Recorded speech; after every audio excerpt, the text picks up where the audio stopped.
अस्सलाम वालेकुम। આજે આપણે કંડલા આવ્યા છીએ અને તમે બધા જાણો છો કે કાલે રાત્રે કંડલા પોર્ટ અને પૂર કચ્છ પોલીસ દ્વારા સામૂહિક ઓપરેશન કરી અને મુસ્લિમ સમાજની મસ્જિદ તોડી નાખેલ છે। તેના માટે આજે મુસ્લિમ યુવા કોર કમિટી તરફથી આજ ખાસ મુલાકાત આપણે કંડલા પોર્ટના અહીંયાના જે રહેવાસીઓ છે એ કામકાજ કરી રહ્યા છે એ લોકો સાથે કરી છે। ત્યાં અમને જાણવા મળેલ કે આ જે મસ્જિદ છે એ કચ્છ વક્ફ બોર્ડ જયારે ચાલતો હતો, જયારે કચ્છમાં કચ્છ વક્ફ બોર્ડ ચાલતો હતો તેમાં 1965માં કચ્છ વક્ફ બોર્ડમાં આ મસ્જિદ ચડેલ છે। શું 1965 પાછળ ત્યારે આ લોકોને ખબર ન પડી કે આ મસ્જિદ છે? ત્યાંથી કરી આજ સુધી ક્યારે પણ આ બોર્ડને આ નડતરરૂપ નથી થઈ, કાલે જ થઈ। તો આ વક્ફ બોર્ડમાં નોંધેલ છે, સાથે સાથે bank account, light bill, PAN card, જૂના નવા નકશા, તમામ ડોક્યુમેન્ટ આ મસ્જિદવાળા પાસે હાજર છે।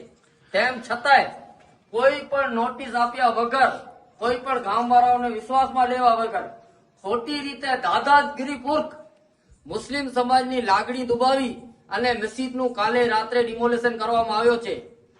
હું અહીંયાથી કચ્છ વહીવટતંત્ર અને કંડલા બોર્ડને જણાવું છું કે જો આવી ખોટી દાદાગીરી કરશો તો કાલે ગુજરાત હાઈકોર્ટ અને સુપ્રીમ કોર્ટમાં તમને જરૂર આરોપી બનાવવામાં આવશે।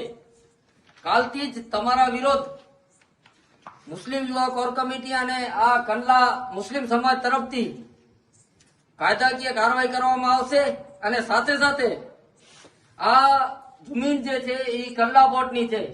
તો હું પૂર કચ્છ પોલીસને પણ કહેવા માંગુ છું કે ભાઈ તમારો કામ સુરક્ષાનું છે, ગામના લોકોને ધમકાવવાનું નથી।